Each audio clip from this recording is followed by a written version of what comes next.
So the next case we'll talk about is Baker versus Carr. This is a case we've talked about as it relates to our unit on Congress. It's about congressional apportionment. And it really, at the end of the day, really solidifies the concept of one person, one vote. So the basic facts here is that a state legislative district plan in the state of Tennessee is challenged as a violation of the Equal Protection Clause of the 14th Amendment. This is the constitutional clause involved. 14th Amendment says no state, among other things, no state will deny equal protection of the laws. And so this is a clause that is used in many, many court cases when there's arguments that people are being treated unequally. In the case of Tennessee, they had districts that were radically different in size. Some districts, with a 100 to 1 ratio, more people in them. And of course, the people in these districts felt that they were being discriminated against, and the fact that many of the larger districts had more minority populations in them to dilute their voting power made it even more of an argument that the Equal Protection Clause was being violated. Now, one of the keys to know about Baker versus Carr is that it was about state legislature, the state government of Tennessee.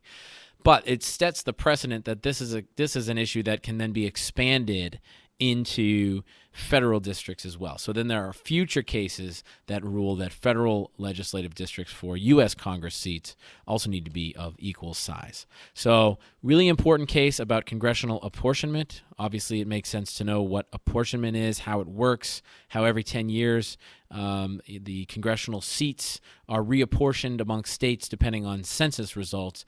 But the state legislative districts and the congressional districts for the national government are drawn by state legislatures. That's a really important thing. The state legislatures have power, but the federal court ruled in Baker versus Carr that they could hear cases about this, especially if they felt the 14th Amendment of the Constitution was being violated. Now, related to this issue of drawing legislative districts is the Shaw versus Reno case of 1993, also a Congress case. This is about districting as well, but in this case, we're talking about the issue of gerrymandering. We're talking about the issue of when state legislatures draw districts in a specific way to give an advantage to one political party. In North Carolina, the legislative districts in the early 90s were drawn using race as a factor in where people would be placed, what districts they would be placed, and there were a number of districts, one in particular that was drawn in such a strange fashion. And it was actually done in order to create a majority-minority district, in order to put African Americans into a district, in order to make sure that they had a representative. But this was challenged as a violation of the Constitution, and the Supreme Court makes the ruling that you can't use race as a primary factor in gerrymandering. They don't say gerrymandering can't occur. They don't say gerrymandering is unconstitutional. In fact, it's an issue that continues to be litigated in the courts today when gerrymandering occurs for obvious partisan purposes in states around the country. But when it's drawn with race as one of the main demographics that's used to draw the lines, then it becomes very, very suspect in the eyes of the courts, and they say it has the potential to violate the Equal Protection Clause of the 14th Amendment. So gerrymandering occurs, but race can't be used. That's one of the significant precedents here, and one of the significant outcomes of this particular case. The last case we'll cover in this video is Marbury versus Madison. This is on our unit on Congress, and it is arguably one of the most important Supreme Court cases that has ever occurred because it established that the court had the authority to strike down laws of Congress or strike down actions of the executive, or in essence, exercise the power of judicial review.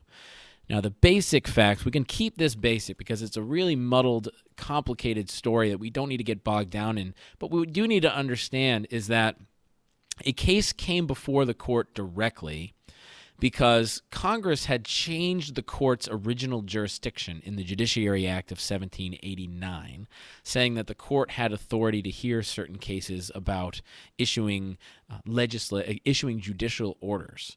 And this was all about the appointment of officials at the end of the John Adams administration and into the Thomas Jefferson administration. The clause that's involved in the Constitution is Article 3.